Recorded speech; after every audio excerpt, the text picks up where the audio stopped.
예배를 드리고 있는데 제가 잠깐 내려갔다 왔는데 상당히 그래도 꽤 많은 분들이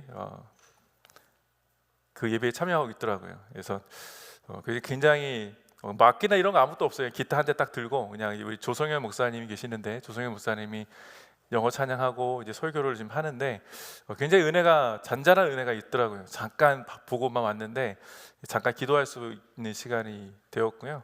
여러분도 한번 이게 아마 지금 시범 케이스로 드리는 예배지만 이 자리에 이 브루클라인의 EM 예배도 잘 세워질 수 있도록 기도해 주셨으면 좋겠습니다.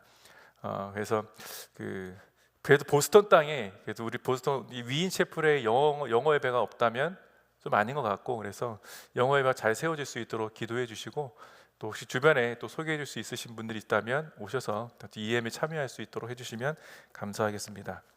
네, 오늘 우리에게 주신 하나님의 말씀, 오늘 드디어 에베소서 마지막입니다. 네, 대망의 마지막을 오늘 마치고 다음 주에 크리스마스 설교를 함께 할 수 있게 될 것 같아요. 에베소서 6장 18절부터 24절까지 말씀입니다. 에베소서 6장 18절부터 24절까지 말씀 우리 한 목소리로 함께 합독하겠습니다. 시작. 모든 기도와 간구로 항상 성령 안에서 기도하고 이를 위해 늘 깨어서 모든 일에 인내하며 성도를 위해 간구하십시오. 또 나를 위해 기도하기를 내게 말씀을 주셔서 입을 열어 복음의 비밀을 담대하게 알릴 수 있게 해달라고 기도해 주십시오. 내가 이것을 위해 사슬에 매인 사신이 됐습니다. 그러므로 내가 복음 안에서 마땅히 해야 할 말을 담대하게 말할 수 있도록 기도해 주십시오. 주 안에서 사랑받는 형제이며 신실한 일꾼인 두기고가 내 사정 곧 내가 무엇을 하는지 여러분도 알 수 있도록 모든 것을 여러분에게 알려줄 것입니다.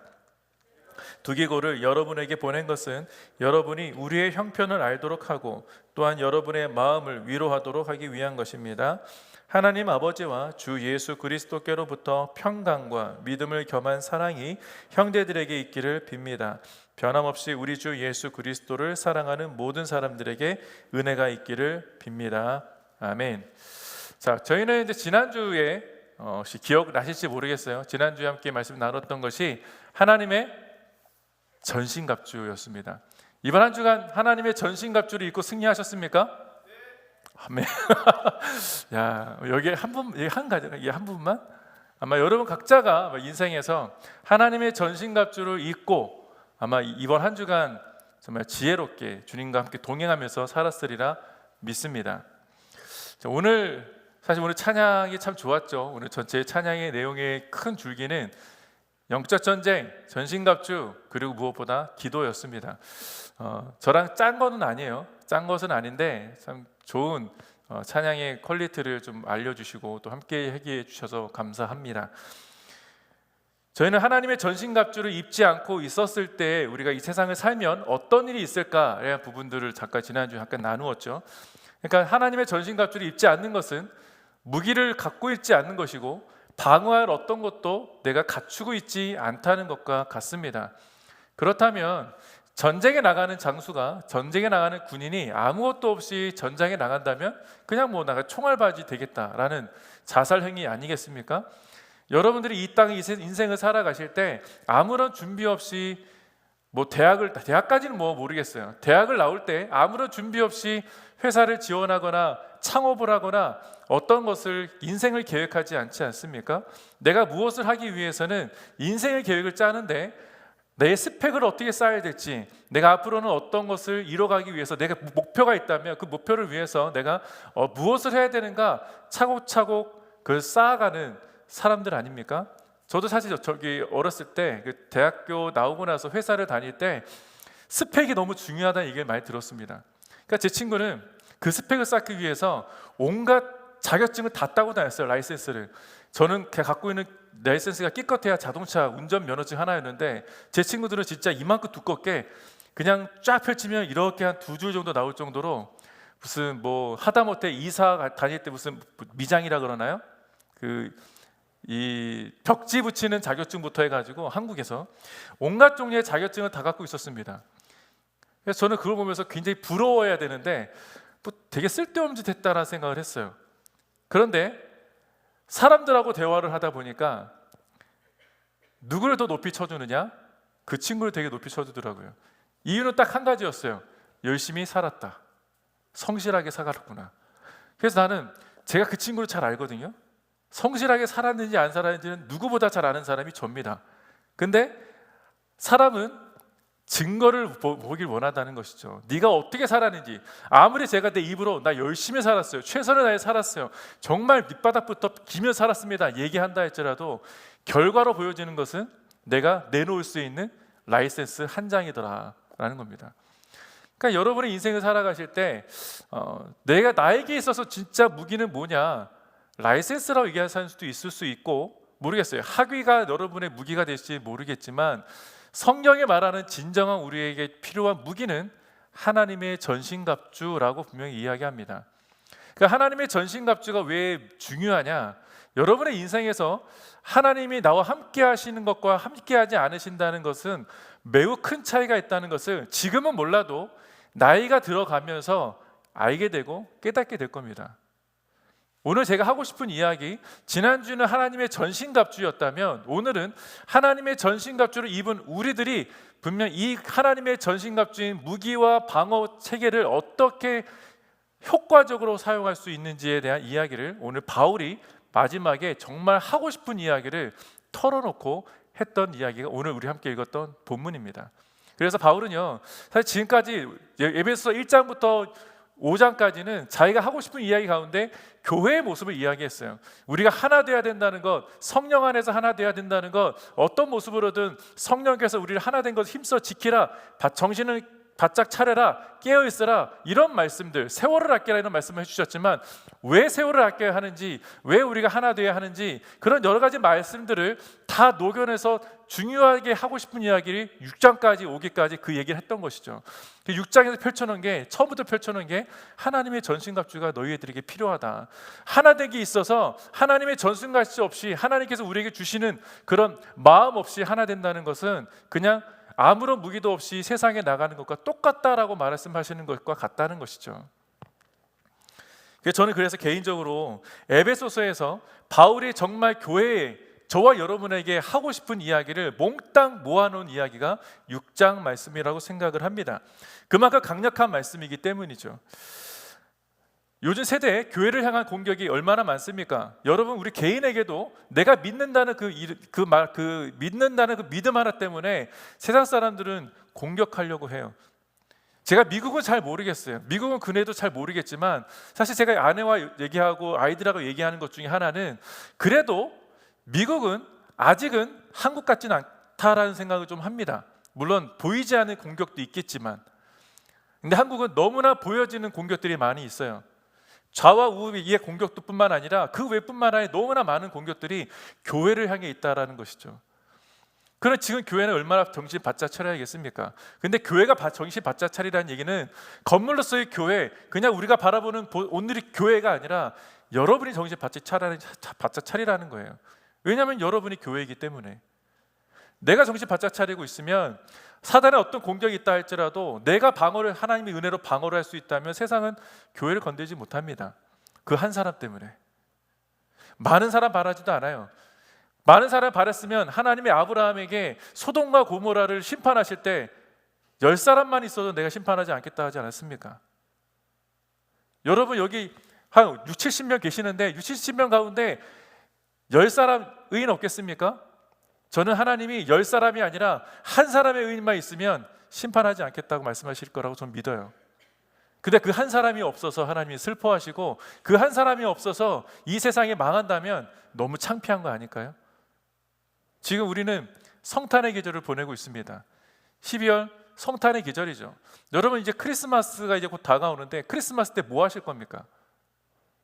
꼭 여러 가지 계획이 있으시겠죠. 고향에 돌아가신 분도 계시고, 혹은 뭐 여자친구, 남자친구랑 또 재미난 어떤 무엇을 할 계획도 있을 거고, 혹은 뭐 어떤 분은 교회에서 뭐 성탄 전야제 한다니까 함께 참여하시는 분도 계실 겁니다.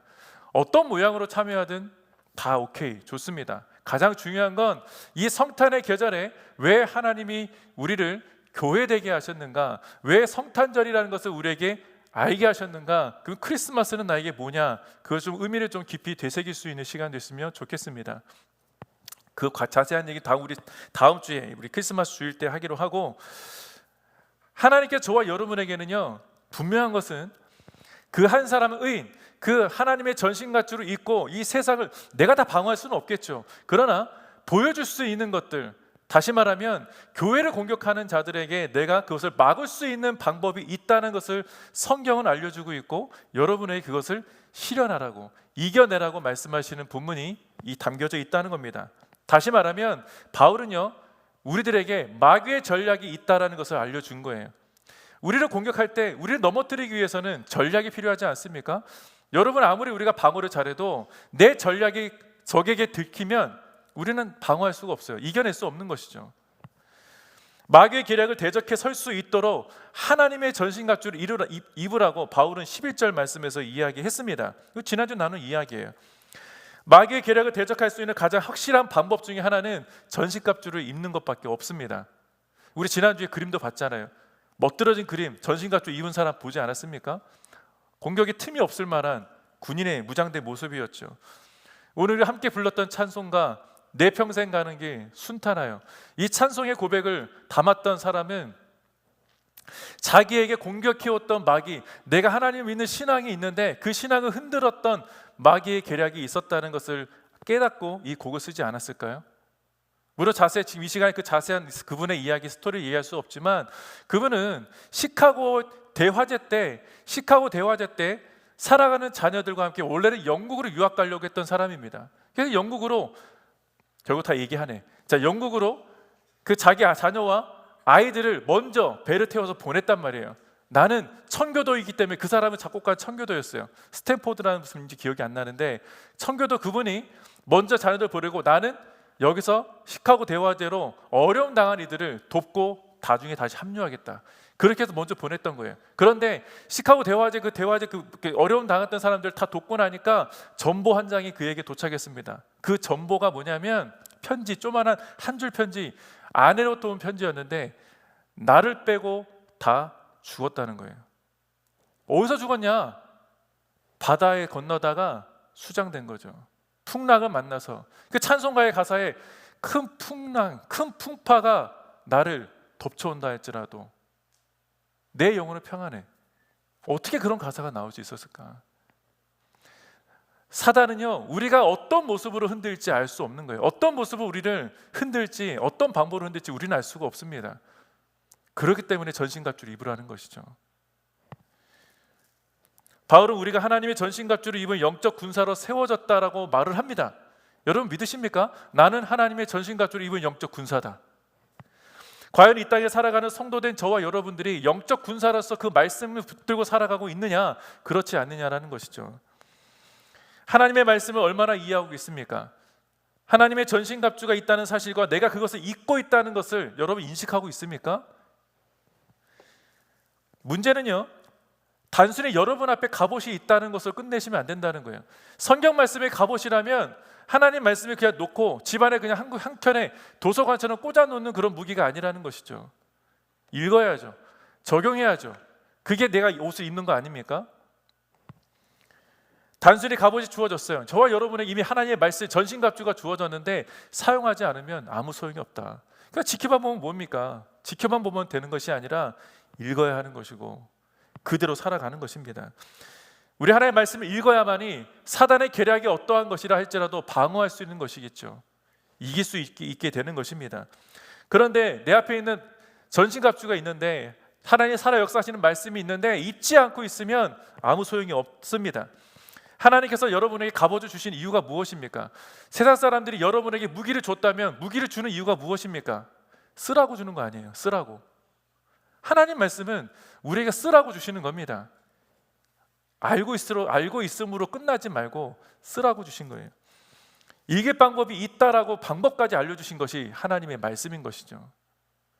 근데 읽지 않으면 우리는 사단을 이길 방법을 모릅니다. 그러니까 사단의 계략이 어떠한지 알 방법이 전혀 없다는 거예요. 그래서 바울이 말한 것을 그냥 머리로 아하 그렇구나, 이게 아니라 입어야 되는구나, 입으시는 거예요. 바지도 입고 웃도리도 입고 가슴바지도 입고 성령의 머리 구원의 투구도 신고 복음의 신도 신고 성령의 검도 들고 승리할 수 있는 원리, 그 원리 하나님이 다 우리에게 알려주셨는데 하지 않는다면 문제가 있는 것이죠. 아니 어찌 보면 내 믿음이 올바른 믿음이 아닐 수도 있지 않을까? 아니면 오해하고 있거나 믿음을, 신앙을 오해하고 있거나. 자, 18절 말씀 보십시오. 18절 말씀 보면 모든 기도와 간구를 항상 성령 안에서 기도하고 이를 위해 늘 깨어서 모든 일에 인내하며 성도를 위해 간구하십시오. 자, 전신갑주를 입으라 다음에 나온 말씀이에요. 오늘 첫 번째 18절 말씀. 이것은 하나님의 전신갑주를 입고 있는 사람의 영적 원리를 알려줍니다. 그러니까 결국 바울은요, 하나님의 전신갑주를 어떻게 입을 수 있는가에 대한 영적 원리를 기도와 간구라는 것을 통해서 우리에게 해법을 제시합니다. 그러니까 우리는 전신갑주 하면 막연하잖아요. 막연하게 하나님의 전신갑주 입는 건 맞아. 근데 어떻게 입으라는 거야? 그 영적 원리는 기도, 간구라는 겁니다. 기도하지 않으면 사단의 전략을 몰라요. 기도하지 않으면 하나님의 음성이 들리지 않습니다.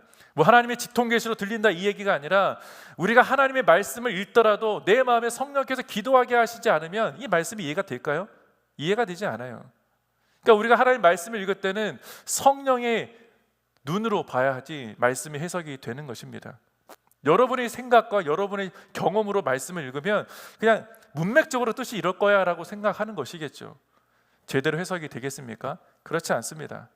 우리가 어제 1:1 제자 양육을 했는데 어제는 성경 하나님 말씀과 기도에 대한 이야기를 했어요. 기도와 말씀은 같이 가는 겁니다. 하나님의 전신갑주는 기도 없이는 입을 수가 없는 거예요.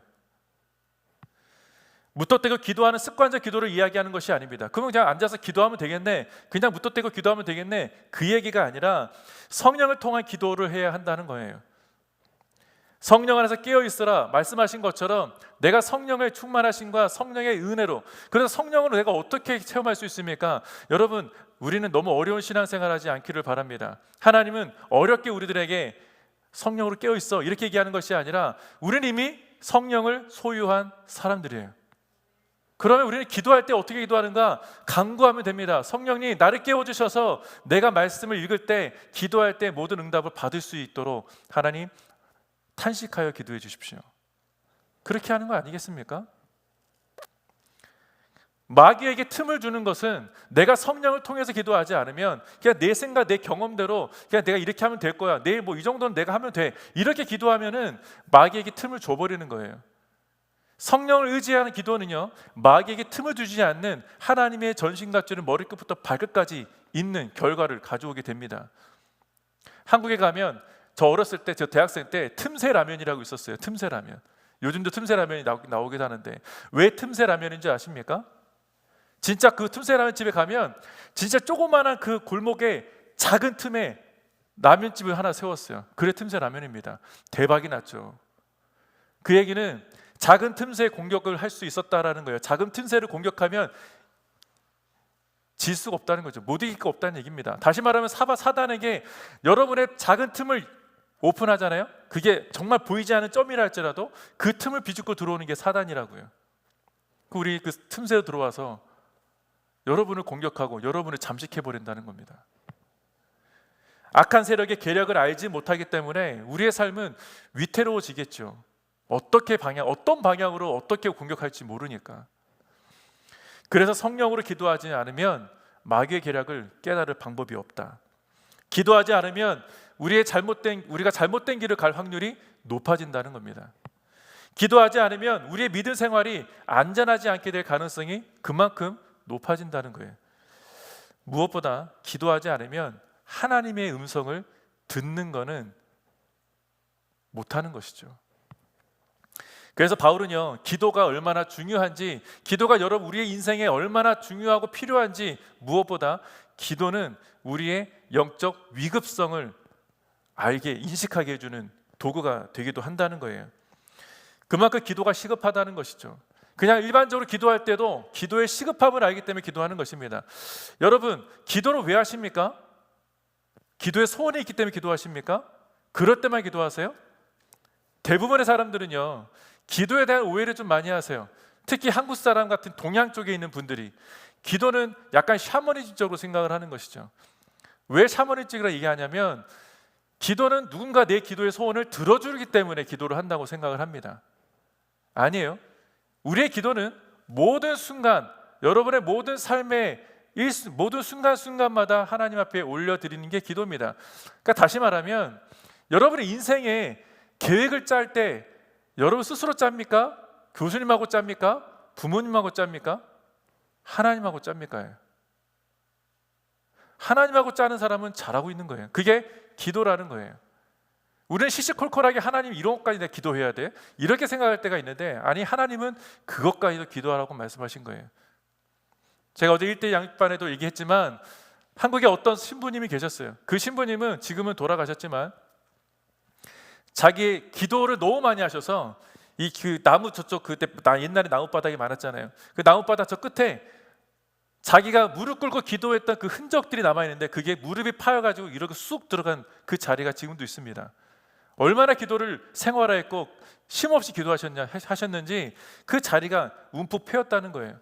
그런데 그분이 어떤 일화가 있냐면 금식을 너무 자주 하시는 분이기도 하지만 어느 순간에 그분이 배가 고프셨대요. 기도하다가 너무 배가 고파가지고 내가 뭐 좀 먹고 싶은데, 그 우리는 어떻게 합니까? 뭐 좀 먹고 싶으면 그냥 가다가 뭐 컨비니언 가서 뭐 사 먹기도 하고 뭐 식당 가서 먹기도 하지요. 근데 그분은 자기 수중에 500원이 있는 걸 발견했어요. 그랬더니 뭐라고 기도했는지 아십니까? 하나님, 저 배고파요. 초코파이 하나 먹어도 될까요? 그런 것까지 기도했다는 거예요. 우리가 볼 때는 되게 시시콜콜한 그냥 기도해도 되고 안 해도 되는 그런 대화를 그분은 하셨단 말이에요. 저도 습관적으로 그렇게 기도를 해요. 중얼중얼 하진 않지만 습관적으로 하나님 앞에 대화하듯이 기도를 합니다. 어떨 때는 부르짖기도 하지만 하나님 앞에 우리의 인생을 노래해야지. 왜냐하면 하나님이 우리의 처음과 끝을 아시는 분인데 왜 우리는 다른 데 엉뚱한 데 가서 우리의 인생을 계획을 하고 짭니까? 누구에게 상담을 받습니까? 바울은요, 그래서 모든 일에 인내하며 성도를 위해 간구하라고 말씀하신 이유가 뭐냐? 모든 일이에요. 모든 일. 중요한 일만, 위급한 것만이 아니라 모든 일을 하나님 앞에 간구하라고 그랬습니다. 자세히 그 말씀을 보면 기도는 인내가 필요한 거예요. 지금 당장 응답받고 싶지만 응답이 더디죠. 빨리 응답받을 때도 있지만 대부분의 기도 응답은 더딥니다. 저도 지금도 기도하고 있는데 아직도 응답받지 못한 것들이 있습니다. 20년 이상 기도했던 제목도 있어요. 우리가 기도의 제목을 가지고 하나님 앞에 나아갈 때 대부분 급한 기도 제목만 하나님 앞에 가지고 갑니다. 그게 샤머니즘적이라는 거예요. 마치 내가 하나님 앞에 이거 당신 다 해줘야 돼 라고 뭐 맡겨놓은 것처럼 기도의 자리로 나아가는 것은 우리는 잘못된 신앙인의 태도라는 겁니다. 하지만 그 바람과 소원조차도 하나님은 응답해 주신다고 저는 믿어요. 그 바람도, 그 소원도. 어찌됐든지 간에 우리의 바람과 기도의 그 소원은 인내가 필요합니다. 우리가 어떤 기도를 드리든지 간에 우리는 기도의 대상이 있죠. 여러분, 우리가 기도의 대상은 당연히 하나님이십니다. 당연히 우리는 하나님 앞에 기도의 자리로 나아가는데 때로는 우리의 기도의 대상이 하나님이 아니라 엉뚱한 곳에 가서 기도할 때가 있다는 것입니다. 또 한 가지는 우리가 기도의 소원을 가진 그 기도의 제목들, 그것이 사람이든지 어떤 대상이든지 간에 기도의 응답을 이라는 것, 그것이 내가 응답받았을 때, 기도 제목 응답받았을 때 그게 응답이라는 것을 알기 위해서는 시간이 필요하다. 시간을 들여서 기도할 것이 필요하다는 거예요. 자, 근데 문제는요, 하나님이에요. 하나님은, 우리는 시간이 급한데 하나님은 시간이 급하시냐? 하나님의 시간은 영원입니다. 우리의 시간은 유한하죠. 정이 제한되어 있습니다. 그러면 하나님은 급할 게 없지 않습니까? 급한 건 우리죠. 근데 하나님이 요구하시는 게 뭐라고요? 인내라고 말씀하십니다. 인내는 끝까지 쉼없이 기도하는 거예요. 주실 때까지 기도하는 겁니다. 지금 당장 이루어 주셔도 하나님은 괜찮으세요. 지금 당장 이루어 주셔도 되고 한참 뒤에 응답해 주셔도 들으시는 분, 이루어 주시는 분의 뜻대로 하실 겁니다. 그래서 들으시는 분의 뜻을 아는 것이 왜 중요한지를 이젠 알게 되는 것이죠.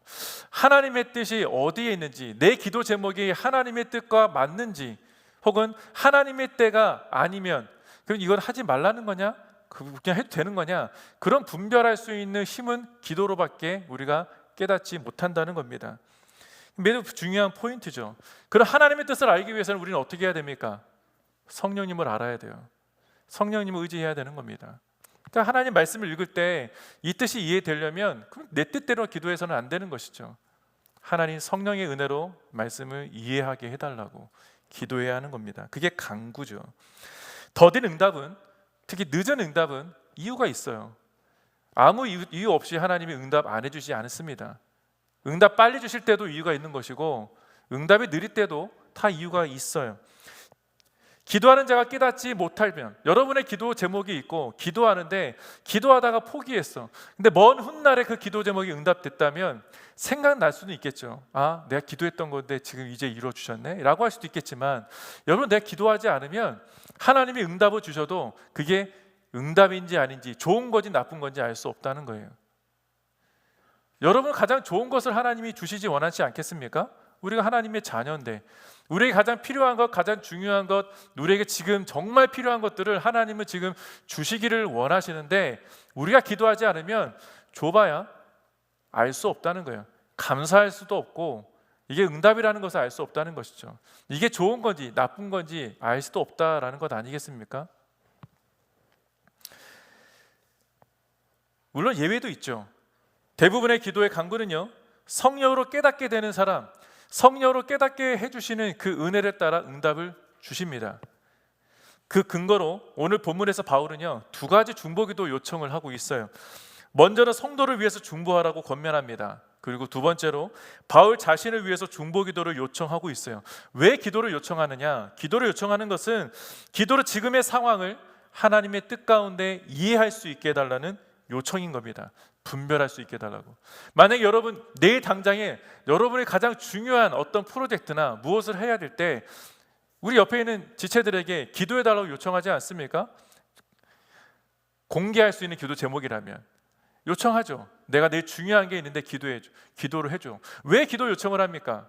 그만큼 시급하고 그만큼 내가 지금 갈급하기 때문에 요청하는 것 아니겠습니까? 또 한 가지, 저는 그 기도의 요청 중에 여러분이 얘기는 하진 않았지만 그 숨은 내면에는 이것이 하나님의 뜻이라면 이라는 것이 저는 있기를 바랍니다. 하나님의 뜻이라면 이뤄줄 것이고, 그것이 아니라면 지나가게 해 주십시오. 그렇게 기도하지 않겠어요? 저는 제 아내를 너무나 존경합니다. 뭐 저보다 누나기 때문에 존경하는 것도 있지만, 제 아내를 제가 너무나 사랑하고 존경하는 이유는 너무나 지혜롭기 때문이에요. 저는 목회자지만 참 부끄러울 때가 많이 있습니다.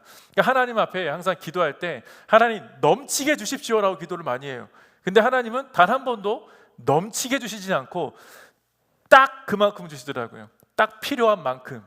근데 가끔 조금 넘치게, 또 많이도 아니에요. 제가 하나님 뭐 쪼잔하다 이런 얘기하는 게 아니라 하나님이 정말 내가 필요한 만큼보다 조금 더 주실 때가 있어요. 그러면 저는 이게 웬 떡이냐라고 얘기하겠죠. 근데 제 아내는 뭐라고 하는지 아십니까? 이유가 있을 텐데, 하나님이 더 넘치게 주신 이유가 있을 거야.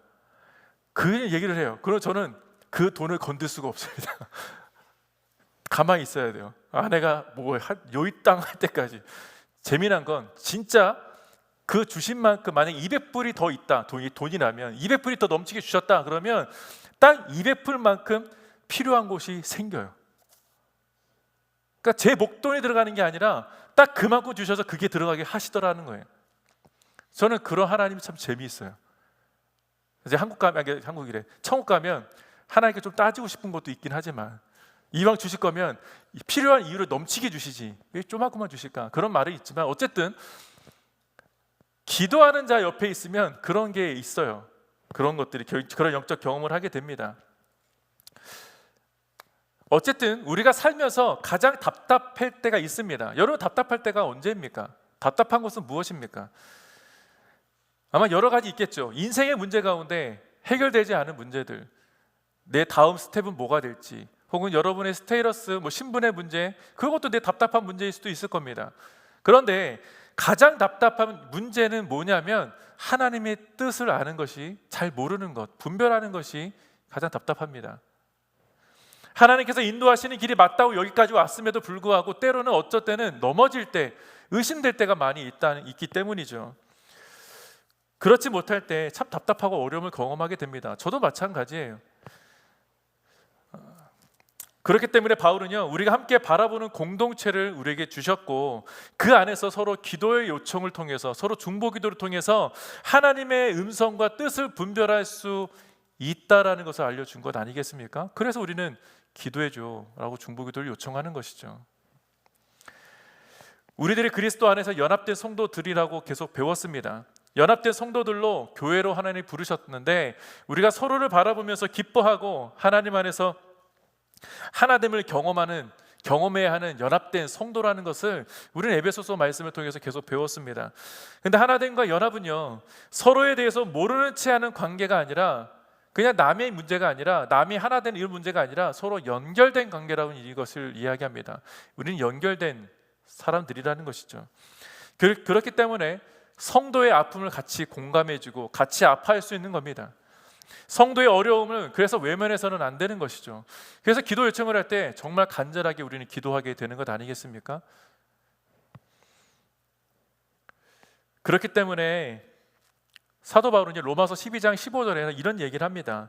즐거워하는 자들과 함께 즐거워하고 우는 자들과 함께 울라라는 말씀을 하고 있어요.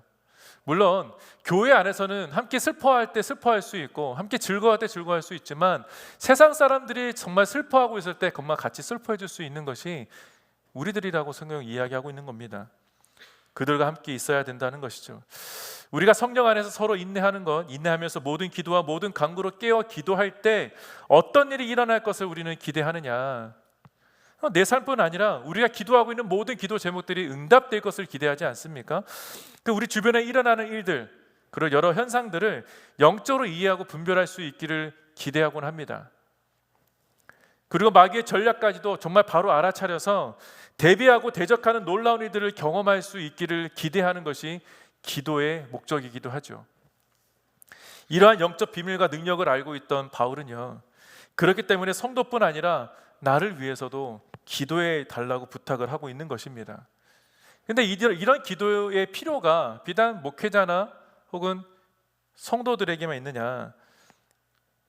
선교사들, 특히 선교지에 있는 선교사들에게도 그것이 필요하지 않겠습니까? 선교자뿐만 아니죠. 기도가 필요한 많은 사람들에게도 이것이 필요한 기도입니다. 그래서 19절부터 20절 말씀을 보면 이런 말씀이 기록되어져 있습니다. 또 나를 위해 기도하기를 내게 말씀을 주셔서 입을 열어 복음의 비밀을 담대하게 알릴 수 있게 해달라고 기도해 주십시오. 내가 이것을 위해 사슬에 매인 사신이 됐습니다. 그러므로 내가 복음 안에서 마땅히 해야 할 말을 담대하게 말할 수 있도록 기도해 주십시오. 사도 바울의 기도의 요청은 하나님의 비밀인 그 복음을 담대하게 전할 수 있게 해달라고 요청을 한 겁니다. 자, 왜 바울이 이런 기도 제목을 요청했을까요? 바울이 어떤 상태이길래 이렇게 평소에도 하나님 복음을 담대하게 증거했던 자가 왜 생뚱맞게 갑자기 또 담대하게 복음을 전할 수 있게 해달라고 요청한 것일까?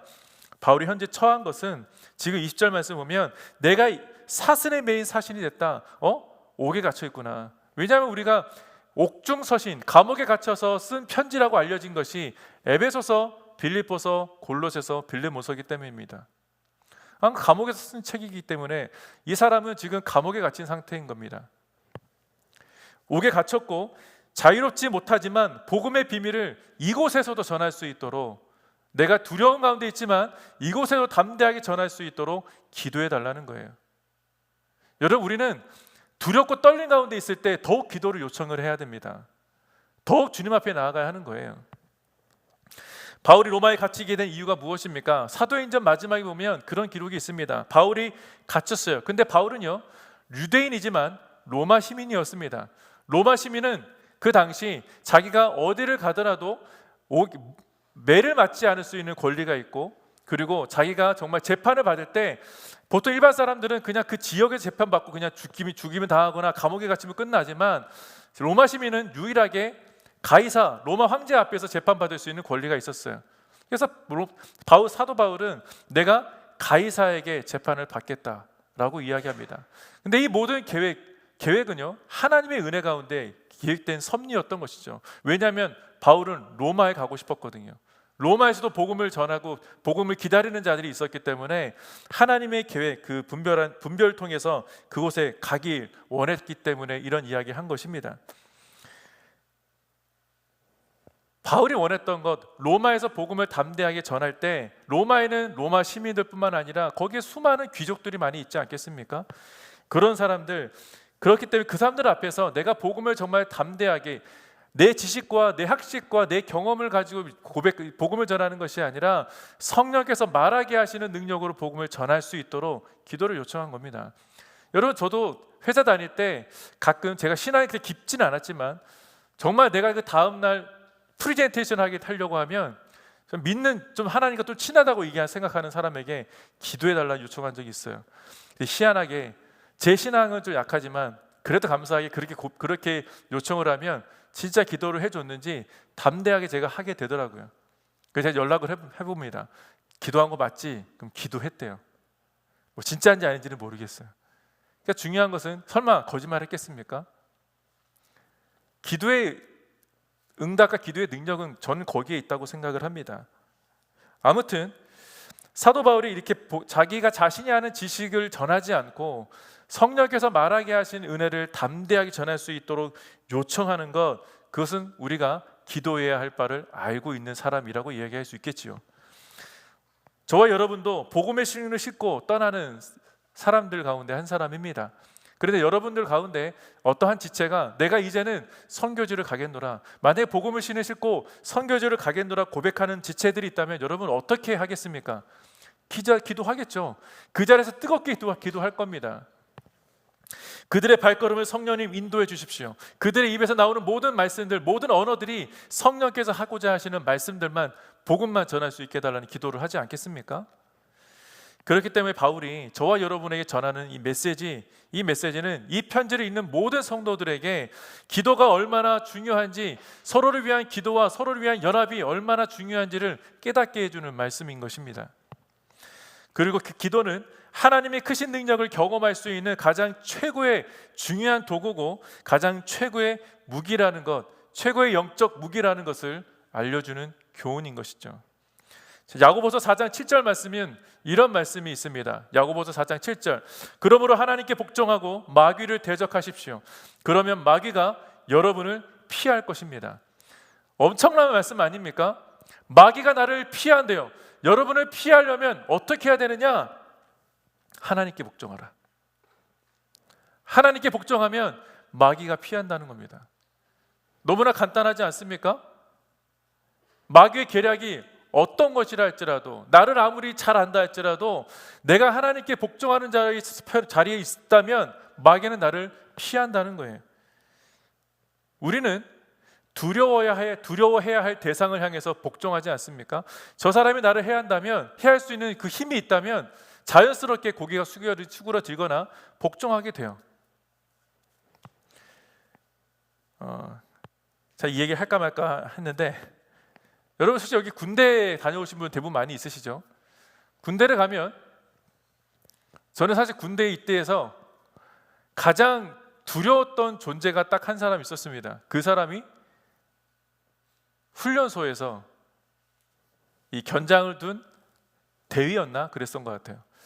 저는 그 계급이 뭐 얼마나 높냐 그거에 대한 개념은 별로 없었습니다. 뭐 같은 사람인데 뭐 그 사람이 나를 어떻게 하겠나 그랬는데, 어느 날 우리 같은 훈련병들이지 않습니까? 같은 똑같은 계급에, 여기는 뭐 병장도 없고 같은 아직 2등병 이 짝대기 하나도 없이 그냥 똑같은 계급을 갖고 있던 수백 명의 같은 훈련생들이 있었어요. 훈련병들이 같이 훈련했는데 말을 너무 안 듣는 거예요. 내가 봐도 이건 너무 말을 안 들을 정도로 당나라 부대 같은 아이들처럼 너무 떠들고 자기 지멋대로인 것입니다. 그럴 때 이 앞에 있는 교관이 권총을 하나 딱 빼들고 위협을 했어요. 근데 단순히 그냥 뭐 겨누고 위협한 것이 아니라 중요한 이야기를 했던 것이죠. 그 중요한 이야기 뭐냐면, 저는 굉장히 그 말 듣고 너무나 긴장을 했고, 이게 진짜구나, 이게 현실이구나 라는 것을 알게 됐습니다. 그가 한 이야기가 뭐냐면, 나의 명령에, 전쟁이 났을 때 나의 명령에 불복종하는 자는 내가 이 권총으로 너를 죽일 수 있는 권한이 나에게 있어. 그 말을 하는데 진짜 좌중이 다 조용해졌어요. 총이 무서워서가 아니라 그 사람의 입에 담겨진 권위 때문에, 나의 명령에 불복종하면 내가 너를 죽일 수 있는 권한이 나에게 있다. 구약을 보십시오. 구약을 보면 하나님을 알지 못하는 대가는 심판과 징계였습니다. 이스라엘 백성들에게 하나님이 요구하셨던 것은 순종이었어요. 복종이었습니다. 그런데 이스라엘 백성들 처음에는 하는 것 같았지만 점점 시간이 지나면서 하나님이 어떤 말씀을 하셨는지, 성경에 기록된 말씀이 있는 듯 없는 듯 그냥 자기 멋대로 살았던 것이죠.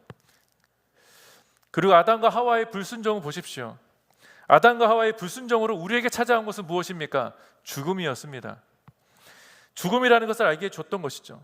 예수님이 뭐라고 말씀하셨냐면 우리가 정말 두려워해야 할 때의 존재가 누구인지를 분명하게 말씀해 주셨습니다. 마태복음 10장 28절 말씀을 보겠습니다. 육체는 죽여도 영혼은 죽일 수 없는 사람들을 두려워하지 말고 오직 영혼과 육체를 한꺼번에 지옥에 던져 멸망시킬 수 있는 분을 두려워하라. 자, 누구를 두려워해야 하느냐? 우리가 왜 하나님을 복종해야 되고 하나님께 순종해야 되는지, 왜 하나님이 우리의 경외의 대상, 두려움의 대상이 되는지를 성경은 분명히 말씀하십니다. 인생은요, 일반적인 사람들은 우리의 육체를 죽일 수 있어요. 근데 우리의 영혼은 죽일 수 없습니다. 그런데 우리의 영혼까지도 죽일 수 있는 분이 누구시냐? 하나님이시라는 거예요. 그런데 그 하나님은 어떤 분이십니까? 그 하나님이 저와 여러분을 죽음에서 건져주신 분이세요. 그리고 구원하신 유일하신 분이심을 우리가 믿는다면 우리는 하나님을 두려움의 대상으로만 바라보진 않는다. 그래서 하나님은 우리에게 뭐라고 우리는 고백합니까? 아버지라고 고백하잖아요. 설마 아버지가 우리를 죽이시겠습니까? 뭐 영혼까지 죽이시겠습니까? 그런데 우리에게 필요한 중요한 것은 하나님에 대한 두려움을 갖고 있어야 된다는 거예요. 하나님에 대한 두려움은 곧 복종으로 나오겠죠. 우리가 하나님 앞에 하나님 말씀의 순종과 복종할 때 마귀가 자연스럽게 우리를 피해 간다는 거예요. 근데 사단의 공격, 역적 공격이 왜 심하게 나오는가? 어쩌면 내가 하나님의 말씀을 순종하지 못하고 귀 기울이지 못하고 내 생각과 내 의지대로 하려고 했던 것은 아니었는지를 점검해 볼 필요는 있습니다. 하나님께 기도와 간구로 나아간다면 마귀가 우리를 피한다는 말씀인 것이죠. 그런데 그럼에도 불구하고 저와 여러분은 어떻습니까? 내가 하나님을 믿고 의지하고 정말 하나님을 두려워하고 있어요 라고 말을 하지만 때로는 우리 눈앞에 있는 것을 하나님보다 먼저 두려워할 때가 더 많지 않습니까? 내 앞에 뭔가 지나갈 때 그 지나감이 뭔지는 모르지만 하나님을 내가 믿으면서도 그것이 무서울 때가 있다는 거예요. 그래서 우리는 하나님의 전신갑주를 그래서 입어야 하는 것이고, 그래서 기도로 무장해야 한다고 이야기하는 것입니다. 최근에 이제 빌레리카에서는 뭐 지난주에 2주일 동안 특별 새벽 기도를 했죠. 지금 우리 교회는 기도에 지금 불을 붙이고 있습니다. 왜 기도에 불을 붙이고 있느냐? 기도가 영적으로 무장할 수 있는 가장 최고의 도구이기 때문이죠. 최고의 무기이기 때문입니다. 가장 최근에는 또 이제 줌으로만 새벽 기도를 했다가 이제 오픈을 했어요. 저는 되게 재미난 시간을 보내고 있습니다. 왜냐하면 여러분, 줌으로 새벽 기도에 참여하셨던 분이 약 40명 정도가 됐어요. 40명. 그러면 새벽 기도를 오픈하면 그 40명 중에 일부는 오지 않겠습니까? 그러면 그 40명 정도 되는, 30명에서 40명 되는 줌 인원은 줄어야 돼요. 상식적으로. 왜냐하면 제가 줌에서 만난 성도님들이 현장에 와서 예배드리고 있었기 때문에. 그런데 줌은 그대로 3, 40명이에요. 그런데 현장에 오신 분이 30명 정도 돼요. 늘은 거죠. 그 얘기 무슨 얘기냐? 지금은 기도의 때라는 거예요. 그리고 기도하는 자를 하나님 계속 보내주신다는 거예요. 기도로 무장해야 됩니다. 기도하면 함께 기도하는 자를 분이 하나님께서 붙여주실 것이고, 함께 기도하면 하나님께서 놀라운 영적 은혜를, 능력들을 우리에게 보여주실 것입니다. 그래서 이기게 하시는 하나님의 강력한 무기, 그 무기를 저와 여러분이 이미 소유하고 있다. 기도할 수 있는데 왜 걱정하십니까? 기도할 수 있는데 왜 염려하십니까? 라는 노래가 있듯이 기도하는 자에게는 마귀가 지나간다, 피한다는 거예요. 그냥 지나가는 게 아니라 무서워서 벌벌 떨며 피한다는 거예요. 또 우리 하나님께서 우리의 기도에 응답해 주실 뿐만 아니라 우리가 하나님을 두려워하기 때문에 하나님이 저와 여러분을 보호해 주신다는 약속의 말씀인 것이죠. 보호해 주시고 또 우리와 함께 하시는, 동행하시는 것을 강력하게 알 수 있는 것이 기도다. 기도는 경외의 대상을 향해서 하기 때문인 것입니다. 그래서 기도는 또 하나 최고의 공격 무기이면서도 최고의 영적 방어 무기가 되기도 합니다. 바울이 왜 자신의 상황을 알리면서 기도를 요청했는가? 그것이 감옥이었기 때문이라고 말씀드렸어요. 요즘처럼 시설이 좋은 것도 아니죠. 제가 로마 가본 것은 아니지만 알려진 바에 의하면 로마 감옥은 지하에 있는 감옥이 있다고 합니다. 그런데 에베소서를 썼을 때의 당시는 사실 로마에 바울이 1차, 2차 두 번의 투옥이 있었습니다. 두 번의 감옥에 갇힌 적이 있었는데 에베소서는 1차 감옥에 갇혔을 때의 이야기라고 보통 많이들 주류적으로 얘기합니다.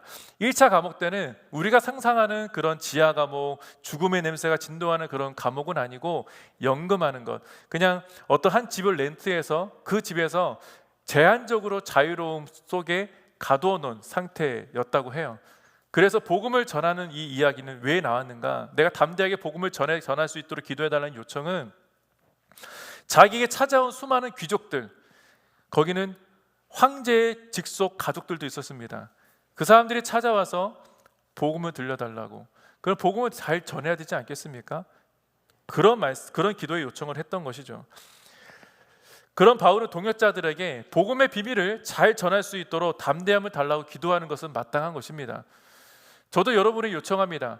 우리 목회자들이 정신을 바짝 차려서 기도에 힘쓰고 목회에 힘쓰고 성도들과 하나님의 나라를 잘 전해, 성도들에게 하나님 말씀을 잘 전할 수 있도록 기도해 주시기를 부탁드립니다.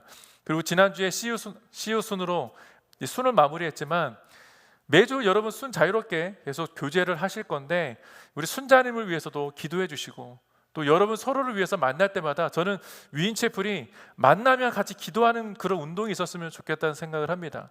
만나면 기도 제목을 나누고 먼저 기도해 주고 그 다음에 세상 이야기를 했으면 좋겠어요. 할 수 있지 않습니까? 대답이 없네요. 저는 할 수 있다고 생각을 합니다. 여러분 인생 가운데 혹시 그런 분 계십니까? 내가 하나님을 믿었더니 불행이 시작이 됐습니다. 하나님 믿었더니 안 좋은 일이 생겼어요.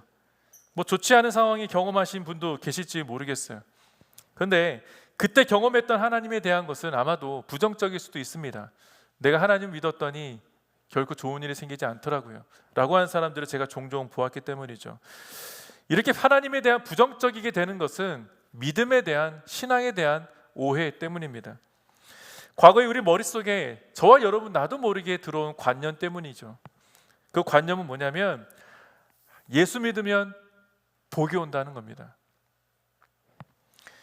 물론 맞는 이야기입니다. 하나님을 믿으면 복을 얻게 되죠. 왜 성경에 보면 너희가 하나님을 잘 믿으면 장수하게 되고 사랑하는 자녀들과 함께 이 땅을 살아가는 은혜를 경험하게 되고 이 땅에서 형통할 것이다, 이런 약속의 말씀도 있습니다. 그러니까 맞는 말씀이라는 거예요. 근데 문제는 어떤 복이냐라는 겁니다. 어떤 축복이냐라는 거예요. 성공이 축복일 수 있어요. 건강이 축복일 수 있지만 가장 최고의 축복은 내가 하나님을 믿는 것 아니겠습니까? 대부분 돈을 잘 벌고 건강하고 세상에서의 성공만을 주시는 복주머니와 같은 하나님으로 생각하는 것이 문제라는 거예요. 바울이 감옥에 갇히게 되었을 때 만약에 이런 하나님에 대한 부정적인 시각이 있었더라면 기도를 요청했겠습니까? 복음 전하러 왔는데 감옥에 가둬놓다니 말이 안 되는 것이죠. 그렇다면 그런 부정적인 시각을 갖고 있었던 바울이었다면 오늘날 우리가 읽는 이 은혜롭게 읽을 이 에베소서 말씀을 남겨놓을 수 있었을까? 그렇지 못했다는 것이죠. 바울의 전체 이야기가 사실 다 담겨 있지는 않습니다. 다 담겨 있지 않기 때문에 절대로 그렇지 않았을 것이라고 말하기는 어렵다 할지라도 분명한 것은 그는 복음을 전하는 데 있어서 진실되었다는 거예요. 무엇보다 복음을 전하는 데 있어서 자기의 생명을 하나도 아끼지 않았다라고 분명히 고백하고 있기 때문입니다. 그렇게 하나님 앞에 자신의 모든 것을 드렸고 완전히 각오를 다짐했던 사람이 왜 기도를 요청했겠는가?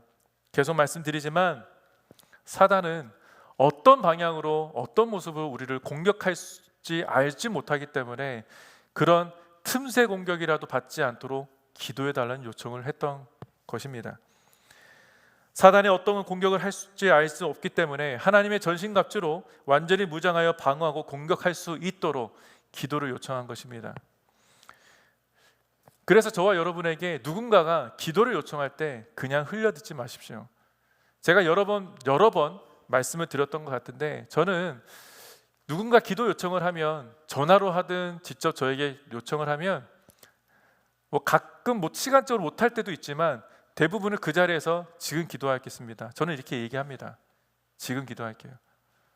지금 기도하는 이유가 뭐냐면 내가 거짓말하지 않기 위해서 그런 겁니다.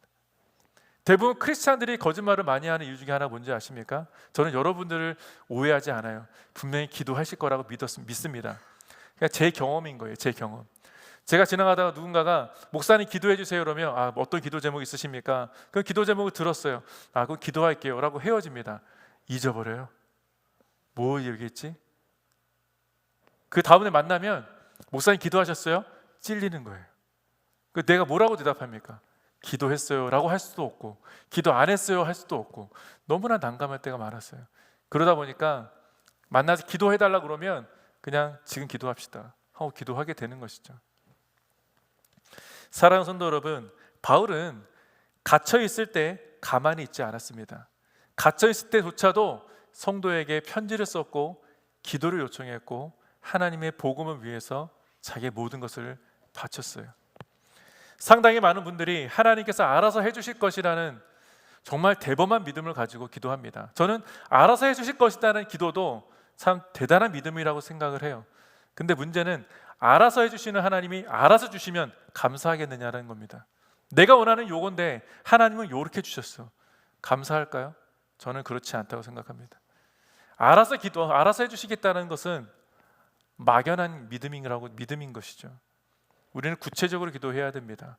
무엇을 요구하시든지 하나님 앞에 기도할 때는 구체적으로 기도하는 것입니다. 무엇을 주셔야 하는지, 내 편에서는 무엇을 먼저 해야 하는지에 대한 영적 감각이 없다면 우리는 위험한 신앙생활을 감당하고 있는지도 모르겠습니다. 아무것도 안 해주시면 그것이 하나님의 뜻이 아니었다라고 말할 수도 있기 때문이죠. 그러나 내가 기도할 바를 알고 성령 안에서 깨어 기도한다면 하나님께서 일하시는 것을 경험하게 될 줄로 믿습니다. 무엇을 기도하고 있는지도 알지 못한 채 하나님을 경험하는 것은 정말 무지한 신앙이고 막연한 믿음일 수 있기 때문입니다. 아무런 믿음도 없고 의미도 없이 누구에게 기도하는지조차도 알 수 없는 이슬만 주술처럼 기도하는 그런 저와 여러분 되지 않기를 바랍니다. 성령의 도우심을 구하십시오. 하나님의 뜻을 분별하며 그 뜻대로 순종하며 살기로 작정하고 기도하는 성도로 살게 되기를 주님의 이름으로 축복합니다. 이렇게 기도하는 자를 이길 그 어떤 것도 이 세상은 없습니다. 여러분의 강력한 무기, 그 기도를 사용하세요. 그것이 하나님의 전신갑주를 입는 유일한 무기입니다. 악한 세력의 공격으로부터 저와 여러분을 보호할 수 있는 유일한 무기, 하나님의 전신갑주, 기도와 간구로 하나님 앞에 나아가시는 이번 한 주간 되시기를 축복합니다. 자, 지금까지 우리는 에베소서에 대한 말씀을 나누었습니다. 교회에 대한 하나님의 말씀을 나누었어요. 이제 하나님께서 세우시는 교회가 어떠한 모습인지, 하나님께서 저와 여러분에게 무엇을 요구하시는지, 어떤 믿음의 생활, 믿음의 태도, 어떤 하나님이 원하시는 삶의 태도가 무엇인지를 말씀을 통해 잘 나누었습니다. 교회는 하나된 교회여야 하죠. 하나된 공동체가 우리 공동체가 되어야 합니다. 세상을 믿음으로 담대히 이기는 교회, 기도와 간구로 하나님의 마음을 시원케 하는 교회의 모습이 우리 가운데 나타나야 될 줄로 믿습니다. 이번 한 주가 살아가실 때 기도로 영적 무장되어서 어떠한 영적 공격이 있다 할지라도 그 틈이라도 파고 들어가지 못하도록 완전 무장이 되어 기도로 하나님 앞에 영광 돌리는 저와 여러분 되기를 축복합니다. 하나님은 여러분과 함께 하세요. 여러분의 믿음이 어떻다 할지라도 그 믿음을 하나님은 얕게 보지 않으십니다. 그 믿음도 쓰시겠다고 주님 말씀해 주십니다. 작은 믿음이 산을 옮기는 믿음이라고 말씀해 주셨기 때문이죠. 여러분의 작은 믿음조차도 하나님은 사용하시는 분이세요. 그런데 기도하지 않으면 그 믿음이 어떤 믿음인지, 무엇을 할 수 있는 능력이 있는지 알 수 없다는 겁니다. 여러분, 이 시간 함께 기도하십시다. 기도하실 때 하나님, 내가 주님의 나라를 꿈꾸고 하나님의 위대한 능력을 경험하기 원합니다.